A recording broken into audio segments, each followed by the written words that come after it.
Assalamualaikum warahmatullahi wabarakatuh. Selamat pagi, selamat siang, selamat sore, selamat malam ya. Menyesuaikan teman-teman yang mendengarkan lanjutan dari materi tentang tahapan konseling. Nah, kalau yang lalu kita membahas tentang rapo ya. Jadi bagaimanapun situasi konseling itu bisa nyaman, bisa enak, bisa kayak ngobrol yang ya enak gitu ya. Tentunya dimulai dengan rapo. Jadi klien perlu merasa aman, merasa bersahabat, merasa tenang nih ngobrol-ngobrol dengan si konselornya. Nah, sekarang kita akan masuk pada tahap awal, tahap mendefinisikan masalah. Seperti tadi Bu Ima bilang ya, bahwa ketika kayak logika orang masak tuh persiapan semuanya gitu ya. Kita mau masak apa nih? Masih penentuan masakan apa atau penentuan masalah apa. Nah, jadi dikutip dari Willis ya, di sini ada sebuah bagan. Kalau misalkan pada saat kita ngobrol itu tahap pertama adalah klien mendefinisikan masalahnya dengan bantuan konselor. Jadi sebetulnya konselor itu membantu klien itu untuk memahamkan dirinya bahwa ini loh yang terjadi. Apakah ini masalah pacar, apakah ini masalah rumah tangga, apakah ini masalah pertemanan atau masalah-masalah yang lain, tuh klien harus tahu dulu, oh ini masalahnya, oh ini yang sebetulnya mengganggu perasaan saya, oh ternyata titik masalahnya tuh di sini. Nah, itu dibantunya oleh si konselor. Nanti secara teknis kita akan belajar lewat teknik konseling ya. Tetapi secara urutan dulu, di tahapan pertama ngobrol itu sampai tahu masalahnya apa. Nah, kemudian setelah tahu masalahnya apa, nanti di kotak yang kedua ini akan ada pengembangan alternatif masalah oleh konselor. Jadi biasanya konselor dan klien ya.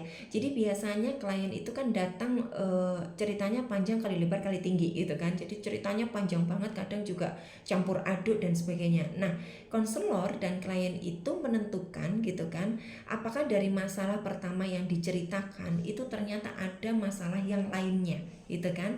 Jadi misalnya datang awal menceritakan masalah tentang si orang tuanya, misalkan bapak ibu saya tuh begini. Nah, tetapi ternyata lambat laun perjalanan cerita itu ada juga masalah pacarnya, ada juga masalah dosennya, ada juga masalah tetangganya misalkan, atau ada masalah bestinya. Nah, ternyata dalam konseling itu meskipun dia datang pertama kali dengan masalah A, maka konselor juga mengajak untuk apakah di sisi lain juga ada masalah yang terjadi dalam waktu yang bersamaan, atau ada masalah yang sebetulnya sudah terjadi di masa lalu tapi belum tersampaikan. Nah, itu si konselor juga membutuhkan waktu dengan si konseli untuk bisa sama-sama merundingkan itu. Kemudian di kotak yang ketiga ini, setelah panjang kali lebar kali tinggi ya, sudah banyak yang diomongin. Nah, si konseli kembali lagi harus mendefinisikan masalah. Jadi kira-kira nih yang akan kita selesaikan itu yang paling urgent, yang paling krusial, yang paling penting, yang paling harus saat ini, yang paling harus segera, yang sangat akut gitu ya. Itu tuh yang mana? Apakah soal pacar, apakah soal keluarga, apakah soal orang tua, atau mungkin soal yang lain? Itu kembali lagi diputuskan. Jadi pertama klien datang mengaku masalah apa, kemudian kita ajak ngobrol ya. Yang kotak kedua ini mungkin terjadi juga masalah yang lain. Nah, yang kotak ketiga ini keputusan untuk memilih definisi masalah kembali lagi harus diputuskan oleh klien. Oke, saat ini karena nggak mungkin ya orang konseling itu kemudian 24 jam gitu konseling terus, nggak mungkin ya. Biasanya kita pakai waktu 2 kali 60 menit atau kurang lebih 2 jam. Tapi juga banyak yang hanya 1 jam atau bahkan mungkin molor-molornya 3 jam. Karena kita sendiri juga perlu energi ya sebagai konselor untuk mendengarkan cerita orang, untuk juga memikirkan tekniknya, untuk juga membuat tetap nyaman situasinya. Jadi si konselor sendiri itu juga butuh tenaga, butuh energi juga, butuh strategi juga. Maka kita putuskan yang awal ini mana nih yang mau kita selesaikan dulu. Nah, kalau misalkan klien selanjutnya ya, kalau misalkan klien menerima definisi masalahnya dan sudah clear akan dibahas, maka akan terus ke tahapan berikutnya. Tetapi Tapi kalau klien misalkan masih kayak bahasanya itu masih bulat gitu ya, masih bingung, nggak tahu bu saya itu kayak apa, entahlah. Nah itu misalnya terjadi hal-hal seperti itu, masih kayak ruwet begitu, maka akan kembali ke yang pertama. Kita ajak ngobrol dulu kembali sampai klien memahami, oh ini masalahnya yang terjadi pada diriku itu apa, kemudian baru tuh tahap ke berikutnya. Nah, pengambilan keputusan pada tahap awal, apa yang harus dilakukan oleh si klien adalah satu, mendefinisikan masalah gitu kan. Jadi tadi masalahnya apa, kemudian mempertimbangkan alternatif definisi masalah. Artinya masalah itu kan kadang-kadang oke, masalah pacar, tapi masalah pacar tuh apa aja gitu kan. Kita spesifik dari masalah macam-macam ya, masalah orang tua, masalah dosen, masalah tetangga, masalah bestie, kita ambil masalah pacar. Nah, dari pacar sendiri itu sebetulnya juga banyak masalahnya. Mungkin dia pelit, mungkin dia kasar, mungkin dia toxic, mungkin dia kadang-kadang memalukan di depan orang lain. Nah, satu masalah saja kalau di breakdown juga masih ada. Kemudian lanjut, komitmen konselor tentang definisi yang terbaik dari sekian alternatif. Artinya disepakati nih gitu ya, bahwa dari pacar ini itu apa sih yang disepakati. Jadi lebih detail lagi, kita sepakat bahwa boleh jadi soal pacar itu ada kesimpulan, nggak tahu saya mau putus atau lanjut, misalkan nggak tahu pacar saya nanti diterima nggak ya untuk sama orang tua saya misalnya gitu. Jadi dari satu masalah itu tetap kita menemukan semacam komitmen awal gitu ya untuk menyelesaikan si masalah ini. Nah, kemudian kita lanjut ke tahap pertengahan atau tahap kerja. Ini waktunya kita masak gitu ya, waktunya kita memproses keputusan di awal yang sudah kita ambil tentang masalahnya. Jadi tugas fase 2 ini untuk memeriksa kembali definisi masalah gitu kan. Jadi tadi sudah disepakati ya, kemudian oke lah ini masalah pacar yang kita harus selesaikan dulu. Si pacar Anda A, B, C, D, E sampai Z begitu kan, disepakati. Kemudian baru nih di saat ini waktunya kita mengembangkan suatu solusi-solusi alternatif. Nah, sebetulnya proses ini terutama untuk memasukkan pengujian masalah. Jadi di saat inilah kita itu membedakan mana yang fakta, mana yang opini, apa perasaannya, kemudian juga mohon maaf ya ini penulisannya salah, apa yang dipikirkan, kemudian juga apa yang dirasakan, ini juga tulisannya salah nih, yang terjadi saat ini. Jadi di saat itulah kita benar-benar membongkar gitu ya, melakukan eksplorasi pada klien supaya klien merasa memang waktunya dibongkar nih gitu ya. Makanya ketika klien datang dengan niat untuk memulihkan, dia memang harus punya keberanian untuk menceritakan semuanya, harus punya keberanian untuk mau dibongkar, untuk mau dikorek-korek gitu kan, untuk mau mau dilihat sisi yang paling terdalam. Di saat inilah tahap 2 ini atau fase 2 ini biasanya dengan waktu yang lebih lama gitu ya. Kalau di awal tadi ya macam-macam sih ya dalam perjalanan konseling. Ada yang pertemuan pertama hanya sampai mendefinisikan masalah, ada yang pertemuan pertama itu bisa sampai tahap 1, 2, 3 gitu ya, 3 jam selesai. Ada yang tahap pertemuan pertama itu ada di tahap 1, tahap 2 atau fase 1, fase 2. Jadi macam-macam. Poinnya adalah disinilah kita bongkar-bongkar semua masalahnya yang sudah kita sepakati tadi tentang pacar contohnya. Nah, apa nih susunannya dari tahap kedua ini atau fase kerja ini? Jadi proses pengambilan keputusan tahap pertengahan, sekali lagi juga dikutip dari Sofyan Billis ya. Nah, pertama adalah kerangka berpikir teoritis yang melandasi konselor dalam memahami masalah klien. Nah, sekali lagi, menjadi seorang konselor itu sudah dibekali tentang teori-teori atau pendekatan-pendekatan dalam konseling. Misalnya Bu Ima sendiri, Bu Ima suka pendekatan humanistik, maka boleh jadi masalah yang datang ke Bu Ima akan buat kerangka dalam proses penyelesaiannya nanti bersama klien itu dengan pendekatan humanistik. Tetapi sekali lagi ini adalah menjadi warna setiap konselor.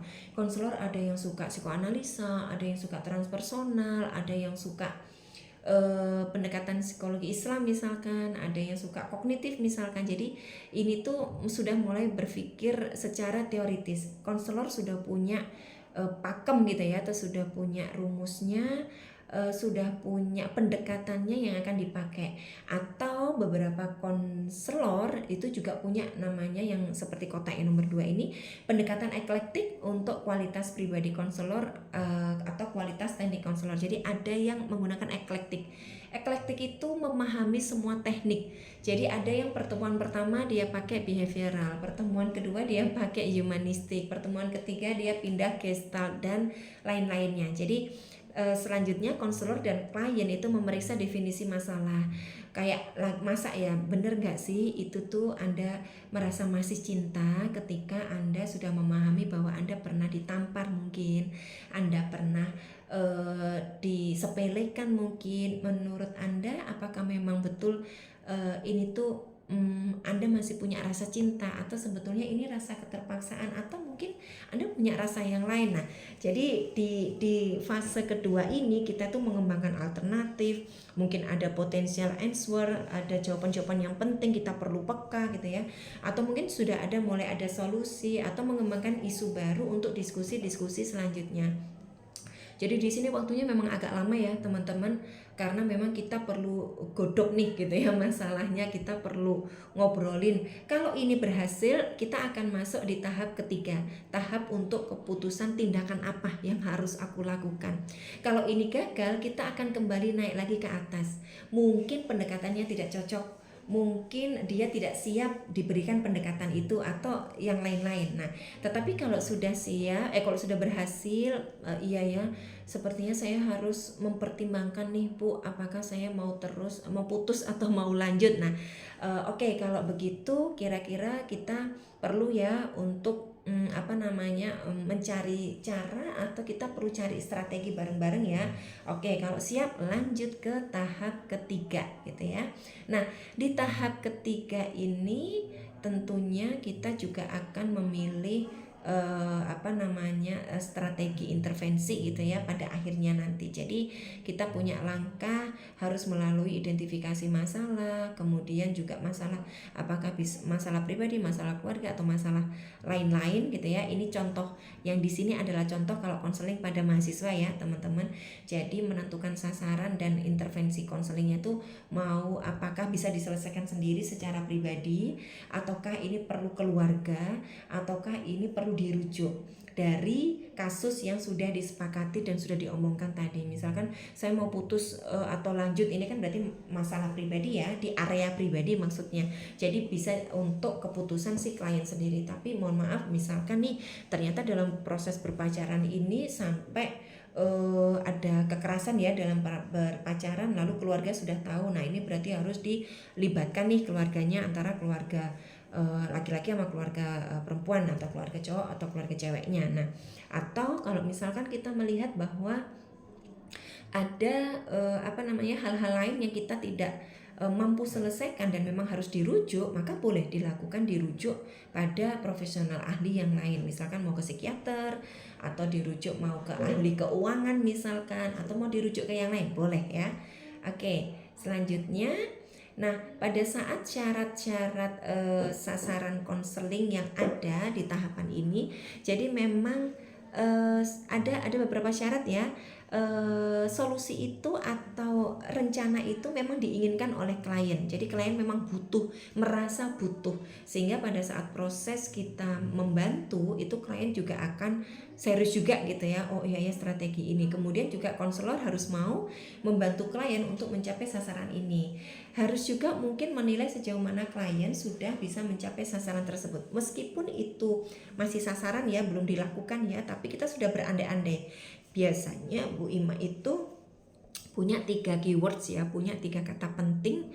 Yang pertama adalah intervensi atau sasaran yang mau dituju itu mungkin untuk dilakukan si klien, kemudian juga mampu dilakukan oleh si klien dan mau dilakukan oleh si klien.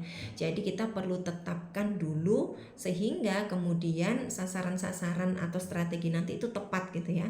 Utamanya memang masalah pacar, sasaran utamanya adalah saya harus memutuskan nih putus atau lanjut gitu ya. Kemudian buat subsasaran itu artinya kalau putus atau lanjut berarti nanti pada saat saya akan membicarakan pada pacar saya nih, saya harus dalam situasi apa. Nah itu kemudian tugas yang sesegera mungkin. Oke, secara teknik memulainya gimana, di tempatnya di mana, hari apa, tanggal berapa, ini boleh kita bantu juga untuk merumuskan hal-hal seperti ini. Nah jadi kalau yang tadi menjelang menuju ke tahap 3 ya, persiapan-persiapan yang harus dilakukan, meskipun di tahap kedua ini sudah mulai ancang-ancang intervensinya gitu kan. Nah ini adalah tahap ketiga atau penentuan keputusan untuk bertindak. Oke, sampai di sini dulu ya teman-teman ya. Nanti akan dilanjutkan di rekaman berikutnya tentang tahap 3 atau akhir penentuan keputusan. Terima kasih untuk sesi yang kali ini dan selamat melakukan aktivitas yang lain. Selamat siang, selamat pagi, selamat sore, selamat malam. Wassalamualaikum warahmatullahi wabarakatuh.